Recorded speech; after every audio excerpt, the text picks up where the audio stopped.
मुखिया गांव के पेड़ के पास कुछ लोगों के पास बैठा हुआ हंसी मजाक कर रहा था।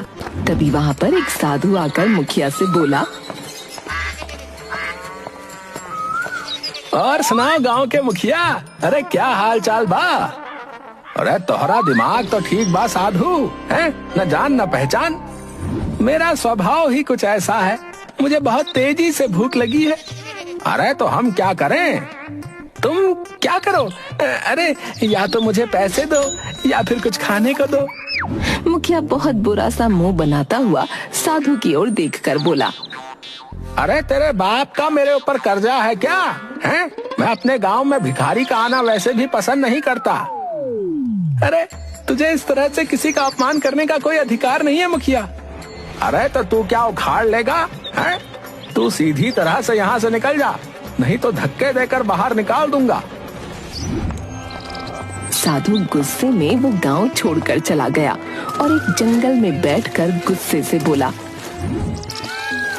जिन गांव वालों ने मुझे इतना अपमानित किया है, उन्हीं गांव वालों की मदद से मैं इतना अमीर बनकर दिखाऊंगा जिसकी किसी ने कल्पना तक नहीं की होगी। हाँ।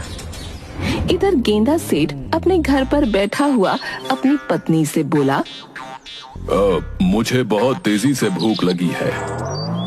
अरे अभी 10 मिनट पहले तो तुमने खाना खाया था। मैं जब भी खाना मांगता हूँ तुम यही वाक्य बोल देती हो। मैं तुमसे तंग आ चुका हूँ। क्योंकि मैं खाना बनाते बनाते तंग आ चुकी हूँ। जाओ जाकर जंगल में जो बड़े बड़े पेड़ लगे हुए हैं उन्हें जाकर खाओ। मेरी पत्नी की बात तो सही है, उन्हें खाने के पैसे भी नहीं देने पड़ेंगे। क्यों ना मैं जंगल में ही जाकर अपना पेट भरूं। गेंदा सेठ गुस्से से घर से बाहर जाने लगा।